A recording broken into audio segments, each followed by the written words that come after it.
Mən istəyirəm burada körpü quram öz vəsaitim hesabına. Sabahları mənim üçün gediş gəlişər asan olsun. O da vatandaş qoymur. Tutub yolu buraxmır. Tək mən deyiləm, qonşularım da var məndən. Bu da o 1 hektar yeri bu da gəlir, sahibkar gəlir. İndi görəcəksiniz işləyir orada. Ondan alava biri də var orada. O da 1 hektar yer əkib. Yazıq ölüb, can verib. De oradan maşın saxladacaq. Oradan turbaları, nə bilim nəyi, mandarin ağacları hamını çiynlə daşıyıb. Nə olar, Allaha xoş getməz bu. Belə şey heç yerdə yox.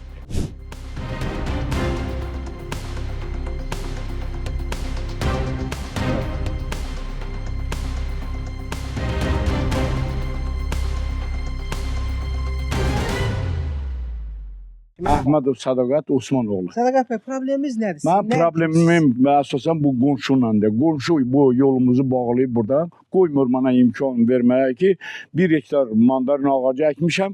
O mandarin ağacları da elə bir belimdə, çiynimdə, nə bilim bunun şeyi var, ağac bastırmışam. O mandarin ağacları əkəndə bir onları əkəndə gərək bağlayasan, külək onları yıxıtmasın. Gedib görəcək. Mənə yol vermir buradan qadan alım. Yol vermir, deyir ki, vermirəm, verməyəcəyim də. Sizdən başqa neçə nəfər adam var bu problem? Bu dəqiqə məndən başqa 3 nəfər adam da orada əkir. 3 nəfər adam hal-hazırda orada təsərrüfatla məşğuldur. İndi gedəcəksiniz bir yerdə, mənim bağıma da baxarsınız. Orada işləyən... Burada ümumiyyətlə, rəsmi sənədlərdə bu yol təsdiqini tapır mısınız? Bəli, rəsmi şəkildə tapır. Necə tapmır? Baxız da, bu qonşular buraxıb 4 metrə yolu. Bu isə buraxmır. Mən deyir, qoymaram buradan, yol çəkəsirsiniz. Qoymaram. Qoymur da. Mən də... Çətinlik yaradır hazırda. Çətinlik odur ki, çətinlik yaradır. Mən maşınla gedə bilmirəm sahaya. Buca kişiyəm, 67 yaşım var, ayaqlarım ağrır. Mən istəyirəm rahatca oturum maşına, gedim bağıma baxım, ağaclarıma qolluq eləyim, zad eləyim, gedə bilmirəm. Texnikaların işləməyində də çətinliklər olur. Bəli, texnikalar neçə dəfə batdı orada. Mandarin ağacını daşıyırdım. Gedərəm, sizi göstərirəm, gör. Ümumiyyətlə, ora ümumi yoldur, mal qara, bu kətdə mal qara saxlayanlar çoxdur. Bu mal qara da o palçıqlı gündə gedir, yolları dağıdır. Xeyri yoxdur oranı düzəltmək. Mən də bu qonşuna demişəm ki, qonşu, mən orada darvaza qoyaram, bir dənə qıfıl məndə olar, bir dənə də o 2 nəfərdən. Maşınla gedərik sahaya, gələrik. Dedik, yox, 41 yaşıyıq, mən yol vermərəm. Mən də aidiyyəti təşkilatına müraciət eləmişəm, icra başçıya demişəm, polis rəisinə gedib ərizə yazmışam. Polis rəisi də sənədləri dəstəkləyib, göndərib katastrofa.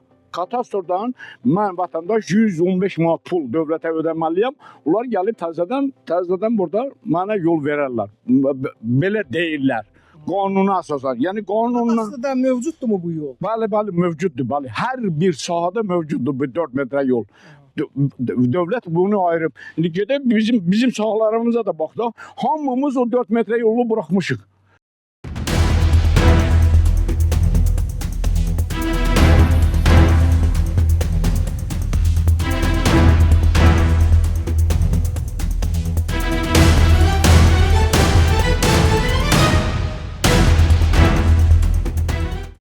Buyur, adı bir də təqdim elə. Hüseynov Seymur Xangeldioğlu. Seymur, bax, problem nədir burada? Bir dənə yol üçün problemdir. Hər tərəfli yol. Buradan gəlmək olmur mənim qardaşım. Bizə bir dənə yüngül var, yol lazımdır. Yol da var amma bağlanılıb. Bağlayıb, niyə bağlayıb, onunla bağlayıb? Elə bir ki, bu deyir ki, məsələn yol elə bir kanala görə, deyir yol yoxdur da, belə bir kanal var, ortalıqda, o tərəfdə də var, bu tərəfdə də. Yol yoxdur. Biz də deyirik ki, xərci nədir? Öz xərcimizlə özümüzü yol çəkirik. Heç kimdən heç də istəmirik. Qonşu 3 dənə, 4 nəfər qonşu olarıq, yol özümüzü çəkərik. Bir dənə inək keçmir, oradan bir şey keçmir. Bir dənə hasar qoyarıq. Bizdə palçıqlı vaxtı, bu vaxtları. Bizə lazımdır ki, keçməyimiz. Bizə yayda lazımdır. Lap yaydan oradan gələrəm, ya buradan gələrəm. Mənə qış ayları. Zülüm çəkməyim də. Mən özüm bu dəqiqə ki bir iş daşımaya, mən oradan çinimə qoymuşam, daşımışam özümki ora. Mən bir dənə rahatlığım istəyirəm, sizdən xahiş edirəm. Və bu nə deyir, bəs qonşu nə deyir? Qonşu deyir ki, yol oradan yoxdur, verə bilmərəm. Deyirəm ki, ancaq bu kanal var, ha, bu kanal. Elə bir oturaq buraxıb, biz necə buraxmışıq, hamısı buraxmalıdır da. Qardaşımla xahiş edir. Burada yol vardı da əslində. Belə şey, yol var. Burada yol var, bir dənə bu kanalı bir dənə böyük eləyirlər ki, buradan yol olmuyor. Kanal var burada, bir dənə kanal var, yol yoxdur. Bir dənə torbadır, minlik, cəmat 300 atar, mən ataram 2000'lik. Zaten yolum yoxdur. Biz gördük ki karşıda bir şey de var. Torba var.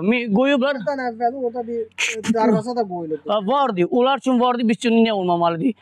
Biz üçün də olmalıdır qardaşım. Biz də rahatçılıq. Biz də rahatçılıqda biz də istəyirik də rahatçılıq. Aslında onlar olmamalı ki sizin yolunuz açıq olsun. Bəli. Hadi biz də istəyirik də rahatçılığa görə istəyirik. Milli idi, 2 milli idi, biz də açaq qoyaq, biz də rahatçılığına gedək. Bizə lazımdır oradan inək keçsin, zat keçsin. Bizə bir dənə lazımdır ki, öz təsərrüfatımızı, öz malımızı rahatçılıqla aparaq. O yol açılmasa sizin üçün çətinliklər ola bilər. İşte qardaşım sən mən özüm müraciət edərəm. Bundan da böyük yerlər var da, sizə qurbanlara bizə bir dənə yol lazımdır. Yol bizə bir dənə yol lazımdır, biz saxta. Texnika girə bilirsən. Ya da zülmlə gətirmişəm, getmişəm qonşuya yalvarmışam bu dəqiqə. Demişəm sənə qurban. Bir dənə 10 manatlıq sadəcə kontur vuraram, bir dənə o bələdiyyə aç, mən gəlib bir dənə girim, gətirim. Texnika girmirdi palçığa. Getmişəm malik var, ona yalvarmışam, açın yol aç. Vallahi billahi yalvarmışam ona. Hardan yol aç? Bunları hamısı Çinimdə gətirmişəm. Düz o 500 6 torba, qum, sement hamısı düz orada qoymuşam bir dənə Çinimə gətirmişəm bura. Sonra bu texnikada bura girmir müəllim. Texnikada bura girmir. Texnikanın girməməyinə şərtinə görə deyir ki, qardaş palçıq deyim, öz maşınımı sındıran deyirəm. Getmişəm cəmaət, bu da sizin göz qabağında texnika gətirmişəm. Getmişəm cəmaətə yalvarmışam. Qurban olum, zad eləyim, bir dənə texnikaya yol ver, gəlsin girsin sahama. Mən də dedim ki, gecikirəm. Vallahi mənim ağaclarım bu da yanır. Mən də inanırsan əziyyət çəkirəm. Bu da 7.000, 8.000 borcun içindəyəm. Bu işi görürəm. Rahatçılıqla gəlmir. İndi bu dəqiqə mən də istəyirəm ki, sizdən xahiş edirəm, dəstək istəyirəm sizdən. Bir dənə bizə yol olsun. Yol heç kimdən istəsin. Olsa rahat olar. Bəli, yol olsa bir şey rahat olar. Rahatçılıqla gedərik, gələrik. Sağ-salamatlığına bu işlər rahatçılıqla istəyirəm başa gəlsin. Heç kimdən istəyirəm. Ancaq bu zülmlə mən heç kim olmazdı ki, deyir, heç kim inanmır ki, bunu Çinimdə mən bura gətirmişəm. Bu adam 50 kiloluk onu götürə bilmir. Mən o qomu dururam kisayına. Oradan qoyuram, Çinimə gətirirəm. Sementi qoymuşam, Çinimə gətirmişəm. Hamısı Çinimlə gəlib bura. Rəşad Həsənov, ərazi üzrə icra nümayəndəsi. Yolun tutulması ilə əlaqədar mövcud problemdən xəbərdarıq.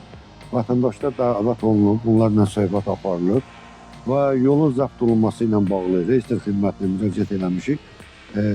Görülən tədbiri gözləyirik ki, nəticə açıqlanandan sonra yolun açılması problemi öz həllini tapacaq.